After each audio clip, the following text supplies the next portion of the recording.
अस कहीं नारद सुमरि हरि गिर जहीं दीन असीस। होई यह कल्याण अब संशय तजम गिरीस। कही अस ब्रह्म भवन मुनि गयो। आगिल चरित सुनौ जस भयो।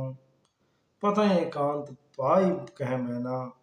नाथ न मैं समझे मुनि पैना।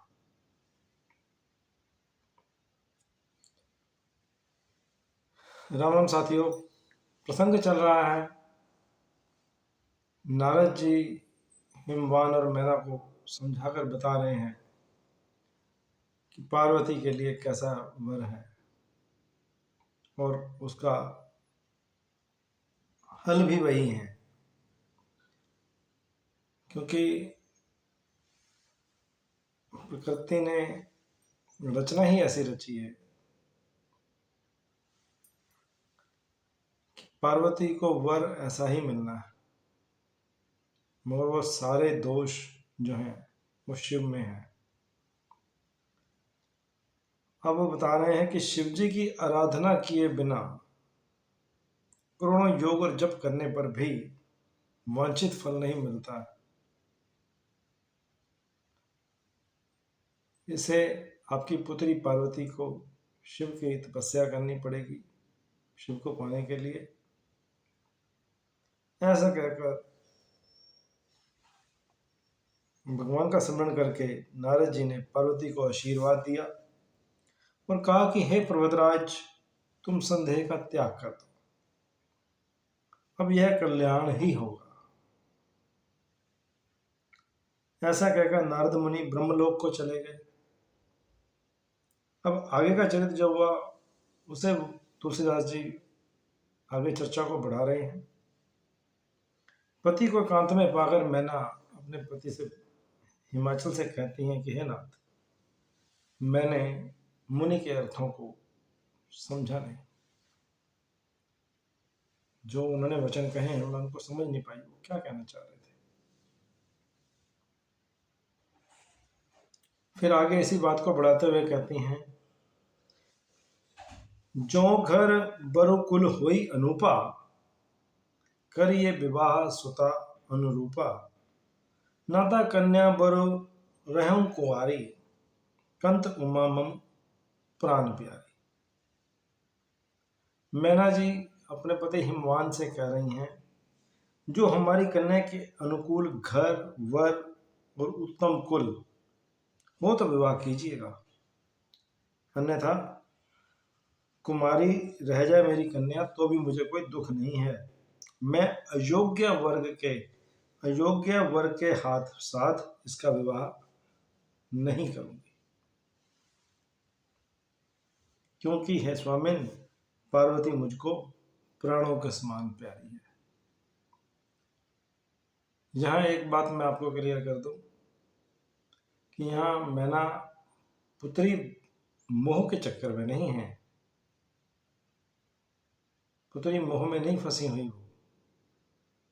वो हमें आज के युग के लिए हमें संदेश दे रही हैं दूसरे अर्थों में कि यदि कन्या के लिए उचित वर न मिले तो उसको कुमारी रहने दीजिए। कुमारेपन में भी कोई आपको पाप नहीं है, जैसा कि अन्य शास्त्रों का हवाला देकर बताते हैं कि नहीं कन्यादान तो अनिवार्य है, कन्यादान कर देना चाहिए, नहीं करते तो दिक्कत हो जाती है, पाप लगता है, कन्या का दान तो सर्वोत्तम दान है, ये है। इस तरह से ये समाज को कंफ्यूज नहीं होना, सिर्फ इतनी चीज़ का ध्यान रखना है कि आपके द्वारा किया गया कन्यादान उचित नहीं है तो भी पाप है। यदि वर उसका उचित नहीं आप उसको दिलवा पा रहे, वो ऐसा ही गलत मलत आदमी के मथे मर दिया जाए लड़की को किसी गलत व्यक्ति के हाथ में, उसको योग्य वर ना हो उसका, वो भी पाप है। और उस पाप से बचने के लिए कुमारी चाहे कन्या चाहे कुमारी रह जाए, मगर उसका विवाह अयोग्य वर के साथ नहीं करना है। ये संदेश हम सबके लिए माँ मैना इस प्रसंग में दे रही हैं। और गोस्वामी जी ने इस प्रसंग पर बड़ा इसको मंडित किया है, इसको महत्व दिया है इस बात को कि इस युग में, कली काल में, हमें इस चीज़ का विशेष ध्यान रखना है, हमें भ्रम में नहीं रहना है। जो न मिलहि बरु गिरजहि जोगु, गिरि जड़ सहज कहीं सब लोगु, सोई बिचारी पति करें विवाहु, जहि न भोरी वही उर्दाहु। यदि पार्वती के योग्य वर ना मिला तो सब लोग कहेंगे कि पर्वत, पहाड़ जो होते हैं स्वभाव से ही जड़ होते हैं, मूर्ख होते हैं। और है स्वामी, इस बात को विचार कर ही विवाह कीजिएगा, जिसमें फिर पीछे हमें हृदय में हमारे संताप ना हो। इस चीज का विशेष ध्यान रखिएगा। अपने पति के चरणों में निवेदन कर रही हैं मैना हिमाचल जी के। अस कहीं परिचरण धरि सीसा, बोले सहित स्नेह गिरीसा, बरु पावक प्रगटे शशि माही, नारद वचन अन्यथा नाही। ऐसा कह के मैना जो है, पार्वती मैना जो है पति के चरणों में मस्तक रख दिया उन्होंने।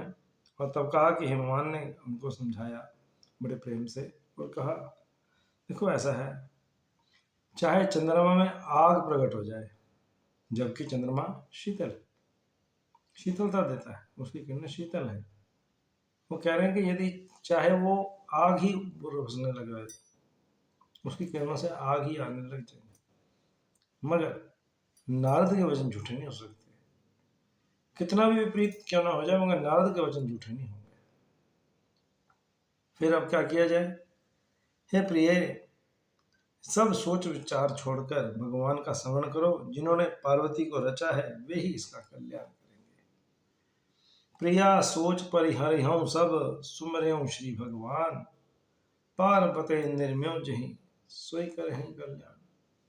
हे प्रिय, जिस विधाता ने उस पार्वती की रचना की है तो उसके लिए उसका वर भी तो परमात्मा ने बनाया ही है ना, तो क्यों चिंता करती है?